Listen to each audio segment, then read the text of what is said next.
You ever wonder how all that fishing tackle you see on the shelves in Sportsman's Warehouse gets there? Who designs it and where does it come from? How does it get tested and how do they prove its worth? We're going to talk about all that on this episode of Fishful Thinker, the podcast. I'm Chad LaChance and you're listening to Fishful Thinker, the podcast. All things fishful, all the time. Hey y'all, Chad LaChance here. Thanks so much for tuning in to this episode of Fishful Thinker, the podcast. Of course, brought to you as always by the fine folks at Sportsman's Warehouse. Visit them at 136 stores nationwide or at sportsmans.com. Next time you need fishing, hunting, camping, shoes, or outdoor cooking gear. Speaking of gear, guys, yours truly just got back from one of my favorite weeks of the whole year. And in fact, that's why this podcast is a couple of days late, because I was late getting back and didn't get a chance to record it on Friday. So just got back from ICAST, the International Conference of Allied Sport Fishing Trades. It's basically where the entire fishing industry from around the world gets together in one giant room, and basically all of the tackle that's going to be on shelves in the coming year is dealt with in that building. And it's a combination of a lot of different components in the industry. ICAST is. It's not just, or it's not open, I should say, to people of the general public. You have to be in the industry and credentialed of some sort to be able to get into ICAST. And basically what that allows to happen is all of the tackle stuff to be exposed to the industry buyers. And that's a big thing. In other words, the folks from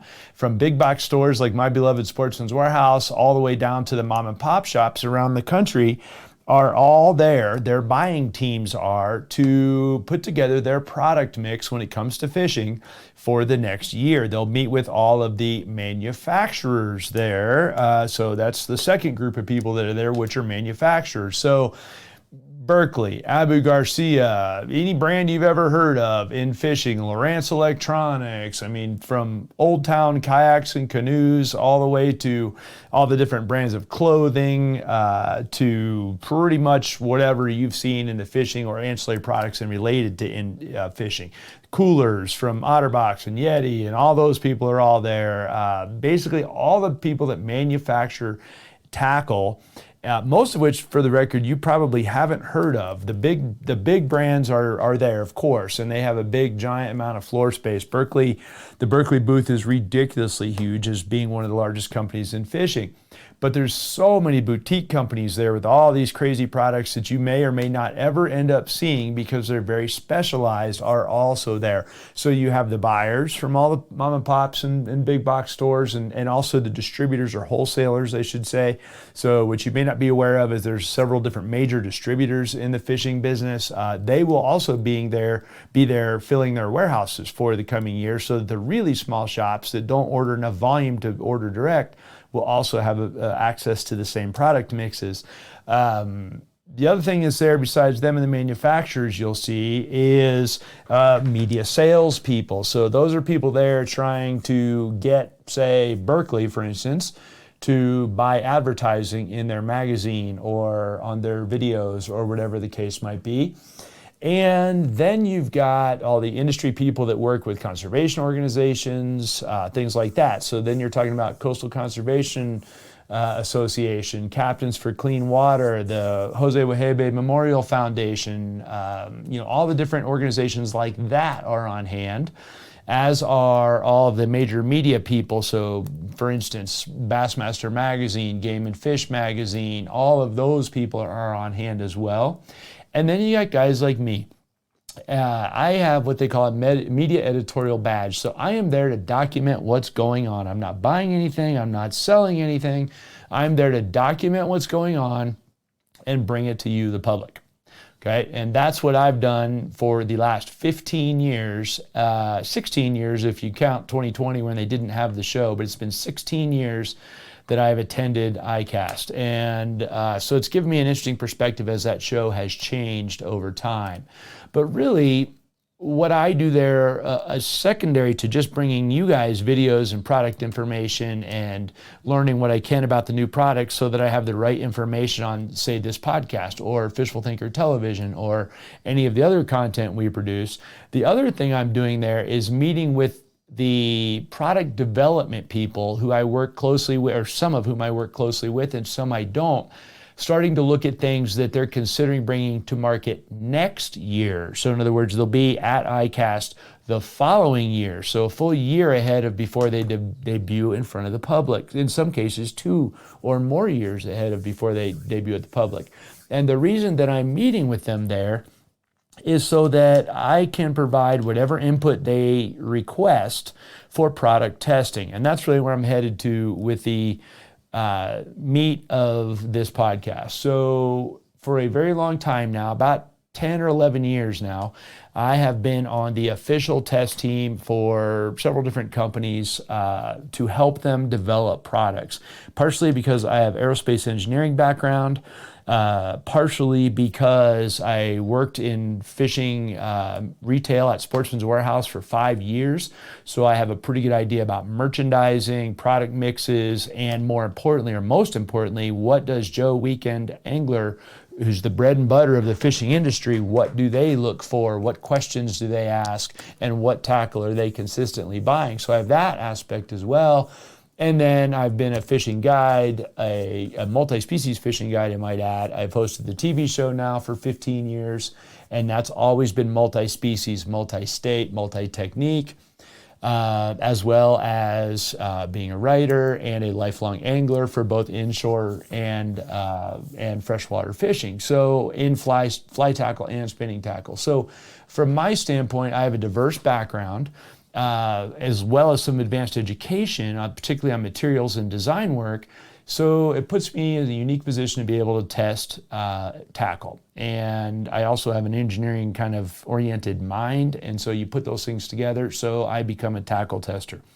So that's really what I wanted to talk most about and give you a little bit of behind the scenes of how that stuff happens. So there's a product that came to market, was just exposed to the public at ICAST this last week. And I'm gonna use that basically as a case study for kind of what goes on and how the products come to market. And if you guys have questions on any of this stuff, it's something I'm very passionate about and I would love to hear. So you can hit us up emails at chad@fishfulthinker.com or ask on Facebook or Instagram at fishfulthinker on either one of those. And we're always glad to answer them. So the product I'm referencing is known as the Power Switch. It came out, was just made public. It was known as the Power Switch. I only just learned of it 2 weeks before ICAST that that's what its final name was going to be.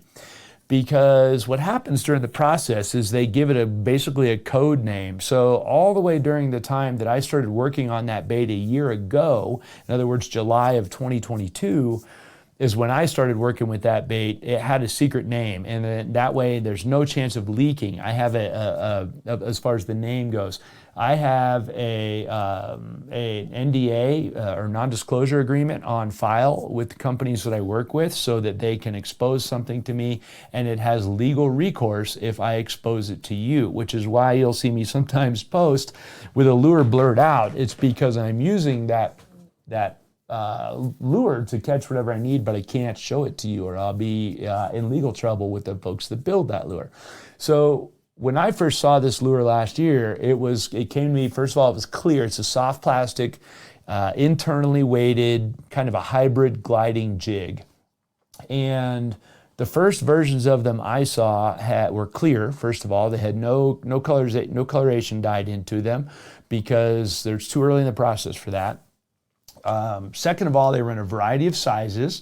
And the biggest thing they wanted from me, first of all, besides not showing them into anybody, is to use them for the specific application for which they are being designed for. And in the case of what came to be known as the Power Switch, the initial problem that was pointed out by anglers that led to the new product development, and this is a big step here, is I have this new live sonar or forward-facing sonar that's become all the rage in the last literally 2 or 3 years in the industry. It is absolutely blown up for walleye anglers, kayak anglers, bass anglers, saltwater guys, everybody with a boat of any sort is using live or forward-facing sonar, and now even ice fishing guys as well. And what we're learning is there's a lot more fish than the ones we catch that interact with our lure. And we're all learning that very, very quickly. In other words, we're finding out that we were getting a lot of follows, we're getting a lot of fish that completely disregard the lure when it comes by, just a whole bunch of scenarios where we're not catching them. And it became almost a cutting edge or double-edged sword, because I can see them, so I'm inclined to sit here and keep fishing for them. I can see them in real time, but I can't get them to bite, and you'll drive yourself crazy trying to get them to bite. And so the debate becomes, do I keep changing lures? Do I change the way I'm working this lure?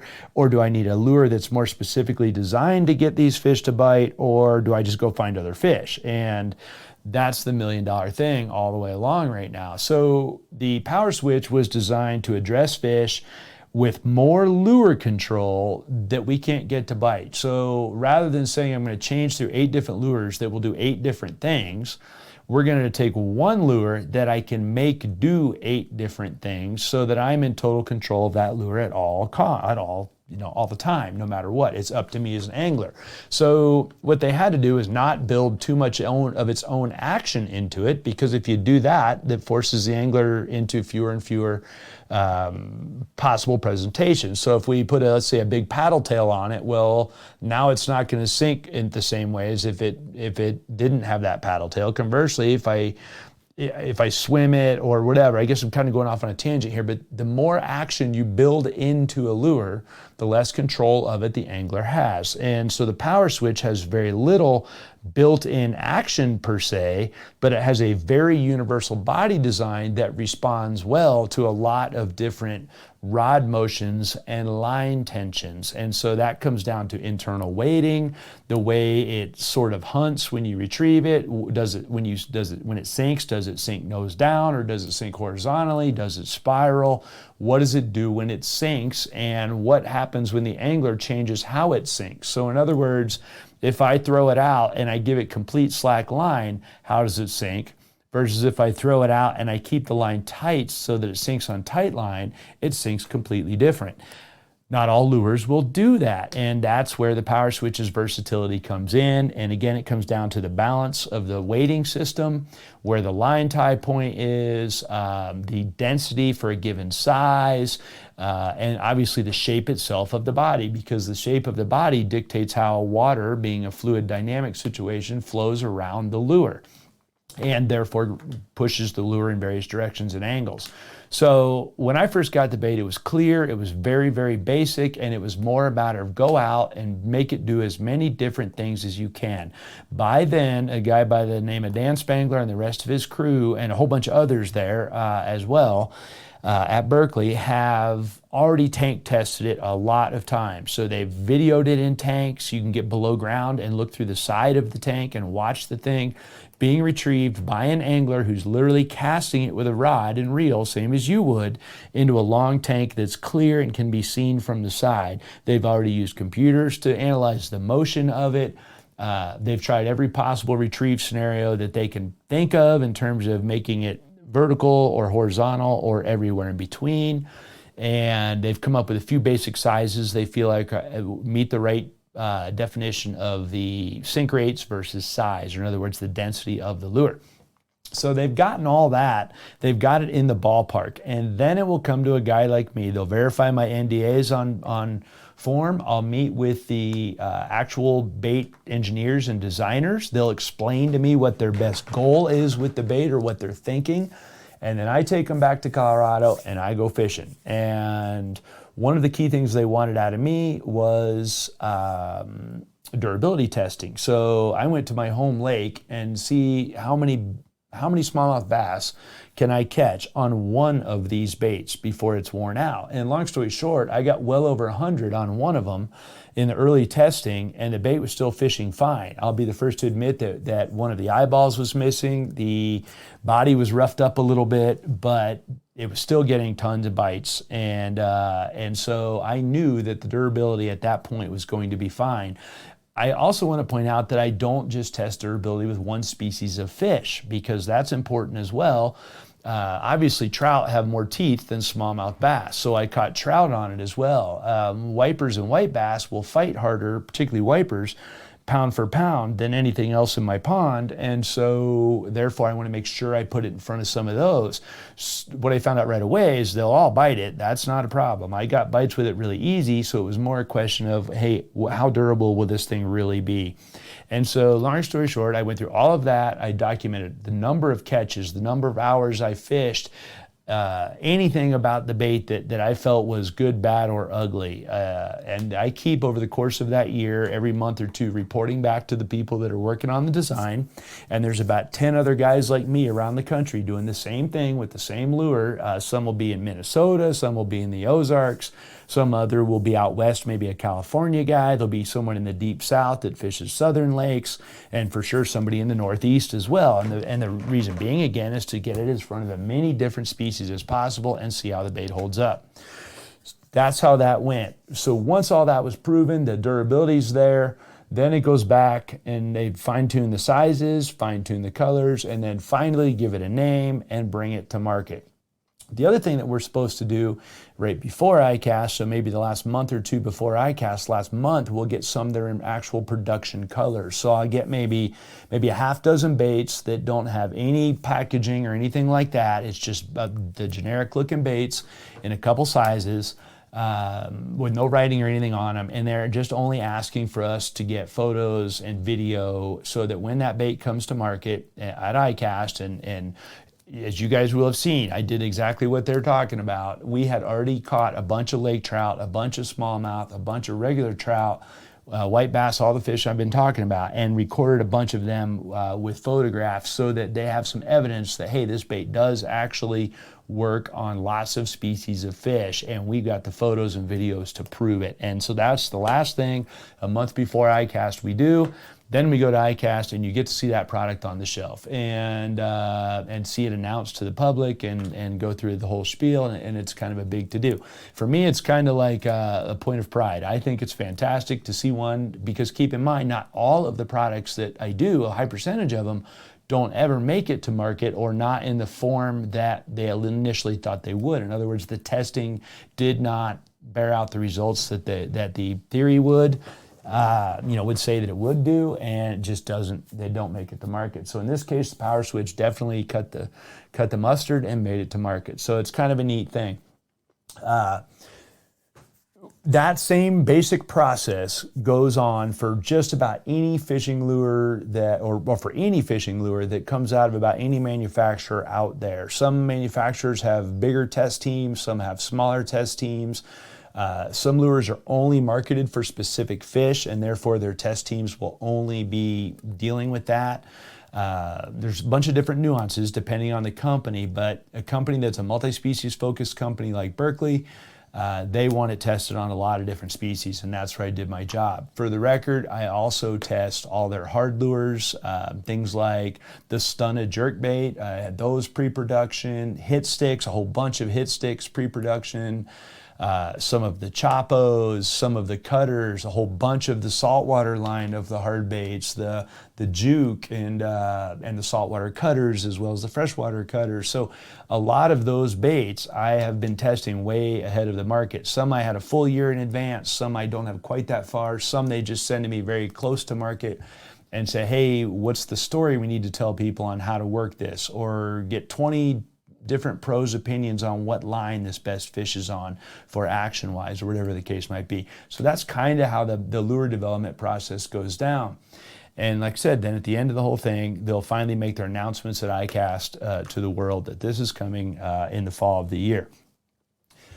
So having said all of that, there's other possibilities being a product tester that I do that aren't quite so developmentally intense as, say, a lure is. A lure, there's got a lot of components to it that are based on a lot of things that the fisherman has input on. But a lot of what I do also has nothing to do with lures or soft plastics or anything like that. More has to do with durable items like rods and reels. So I spent a very long time with one manufacturer and then moved to another manufacturer when it came to rods. for a whole bunch of different reasons, which are not part of this podcast. But I moved to another manufacturer. The first thing that second manufacturer wanted to know is what I liked about my previous manufacturer's rods and what I didn't like. And the only part they wrote down was the parts I didn't like. And then immediately that goes right into their system of, hey, these are the things we need to avoid, and we need to make our rods not do these sorts of things. So the rod tests can be something like durability. It might be I'm only testing for durability. So, hey, this is the same rod you've already seen, but the guide train's completely different. So we need you to fish with it for 6 months. Does the guide train hold up? Is it heavy or too light, or are the guides too far apart or too close together? Is the stripper guide close enough or too far from the reel seat? All of those things. When you change nothing but just a guide train on a rod, you change how it feels. I've done the same thing for handles or grips on the rod, for reel seats on rods. I might get a whole blank with no writing on it. That's a whole rod built together with no writing, and it's up to me to say, hey, is this a medium? Is this an extra fast? What's the deal? I have to go through and figure it out. Or I'll get two rods that are outwardly identical. I have to fish them with the same reel and line and try to figure out which of the two I like better and why, and communicate that back without me knowing what's different between them.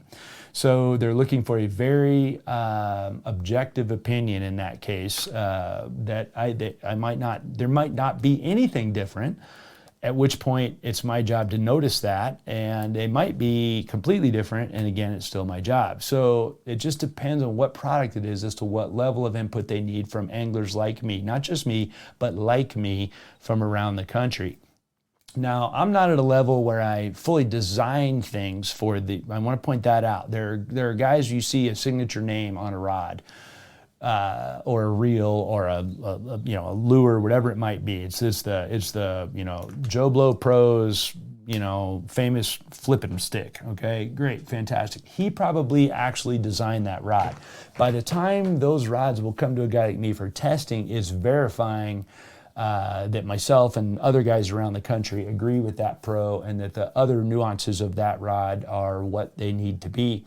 Keep in mind, in some cases, the pro might request something that is kind of boutique-ish. It's because he's very, very good at some specific thing, and Joe Average may not be capable of doing that. For instance, a skipping rod I tested one time. It was great, but unless you were very good at skipping, it was hard to control. The guy that designed that rod could control it really good. None of the rest of the test team could, so they had to dumb the rod down a little bit so that the average buyer that buys this rod has a chance of succeeding with it, because the pro that designed it was much advanced over the average guy that's going to buy it. So that's a key thing there. One of my favorite things to test, as far as at least consumable items go, is for sure fishing line. And I am very, very, very picky about fishing line. And I mean very picky about fishing line. And I'm also very observant about fishing line. And if you've listened to my podcast very much, you know that I focus really hard on accuracy and line control. And most anglers don't even realize it, but the line you have will make a big difference in both your accuracy and your ability to control the line. So a lot of cases with line, I'll get stuff that's brand new, something that isn't currently on the market at all, and they're looking for straight up knee-jerk reactions. A classic one of that for me was better part of 10 years ago now was Berkeley Nanofill. At that time, no line of that style existed at all, of that construction style, I should say. My knee-jerk reaction was, man, this stuff's weird, and I was overthrowing everything. It has so much casting distance that I was overthrowing everything, and this isn't a thing about Nanofill. In fact, Nanofill's not even on the market anymore, so don't take this as a sales pitch for Nanofill, but to this day, nothing I've ever casts as well as Nanofill, to the point where it was like the proverbial game changer, and I hate that term. The problem with Nanofill is it didn't hold knots well, and it broke easily. So if Joe Angler just was tying average knots with it, he was losing stuff left and right, and that's why it didn't stay on the market for more than just maybe 5 or 6 years at the most. It had a strong following amongst people that knew how to use it well, but a lot of people that didn't read up on the nuances had a hard time with it, and it finally fell off the market. If I had some of it still, I would still fish it in specific applications, but alas, it's all gone by the wayside. I go through a lot of fishing line around here. A lot of the cases of lines are lines they're trying to upgrade. So it might be, say, Trilene XL. Okay, Trilene XL has been on the market forever. It's one of the original nylon monofilament fishing lines. The XL stands for extra limp, and it is by far the most popular selling fishing line in the country. So when a company is going to update that line or upgrade that line because materials have gotten better, and that's the key thing here. You say, why? There's nothing wrong with it. There's nothing wrong with it. Well, yes, but if the nylon is now more UV stable, you as an angler might not notice any difference, but the line will last longer. Or maybe it's more waterproof because the nylon it's made with is better at not absorbing water as quickly. Okay, fantastic. We can make our line a little bit better, but the thing we have to do is make sure we didn't sacrifice that extra limpness and the handling and knot tying ability that XL is famous for. So that is a very key thing for me, and I do tons of that. And I'm working on, I think I have 4 different lines in my repertoire right now that I'm working on. In all cases, I take those lines, put them on identical rods and identical reels, and I try to fish them exactly the same way. And I'll fish for 10 minutes at a time with each rod and reel. Go back and forth, keeping track of how many fish I'm catching or not catching. Any wind knots, any abrasion, knot tying issues, things like that, and I try to keep track of them. And again, here, it's everything from the initial feel when I put it on the reel all the way to, okay, you fished with it for 6 months, how did it hold up? Everywhere in between. And they're looking at everything from, again, abrasion resistance, handleability overall. When it's stretched, does it return to its natural length? And if so, has it got curly stuff to it? If not, does it hold its color? Is it color fast or texture wise? Is it wind knotting excessively? Is it twisting excessively? All of the different things that lines are famous for doing or not doing, I'm always looking at. As a guy who doesn't break fish off very often with any kind of line, mostly because I tie very fresh knots consistently, whether I've caught anything or not, there's no chance of me fishing more than about a half hour without retying, whether I've snagged or caught a fish or not. Because when you tie a knot, it heats up the line and it's automatically weaker right there immediately, which is why there's really no knot out there of any kind that will test 100% of the line's breaking strength, at least when it comes to a terminal knot that you're tying to a lure or a hook, something like that. So that's a really important thing to keep in mind. I need to keep track of that for sure. So when I don't break fish off often, or when I don't often do that normally in my fishing, if I'm testing a line, I need to do it on purpose. So then I'll tie, literally I have a big giant hook. I'll just tie line to it and then I'll hook it and pull it until it breaks and see does that line or this line break easier? I have a scale that will tell me to do that. I have a micrometer. I can check it for line diameter. Is it when I stretch it, is it still the same diameter as it was after it returns to its length? And oh, by the way, did it return? So let's say Trilene XL.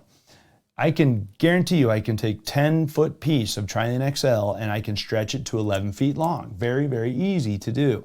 When it returns, it's going to be somewhere around 10 feet 2, 10 feet 1, 10 feet 2. It will not shrink all the way back to the original 10 feet you started with.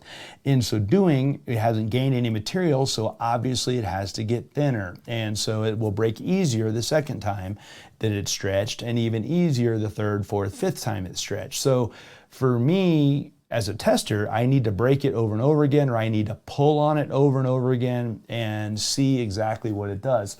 When I am pulling on it, I am using a rod that's bent to pull on it, same as you would be doing. I'm not pulling on it with my bare hands and representing a different kind of stretch than what the rod would do, okay? So that's important as well. I will also rub it on stuff. I'll purposely go out and drag a cheap, junky jig and just drag it around on the rocks a bunch, just as though I would do with a really good quality jig, only in this case I'm intentionally trying to snag it rather than trying to catch fish, or I'm intentionally trying to embrace it rather than catch fish. The reason I take a cheap jig for that is I don't care how many of them I break off in the process. I might even do it with a sinker, a bell sinker that's got an eye on it that I can tie to. But at the end of the day, I'm just trying to see what happens with the line under natural abrasion. If I'm not able to demonstrate any natural abrasion, I'll literally abrade the two lines I'm testing that are somewhat different, but I'm not sure how. I will rub them on something and see which one's abrading quicker or not quick. But basically what I'm getting at, there's a lot of blabbing, is I test every aspect I can test over a period of time and then give as much detail as I can. And all the guys around the country like me that are on the various test teams do the same thing. So it's important that I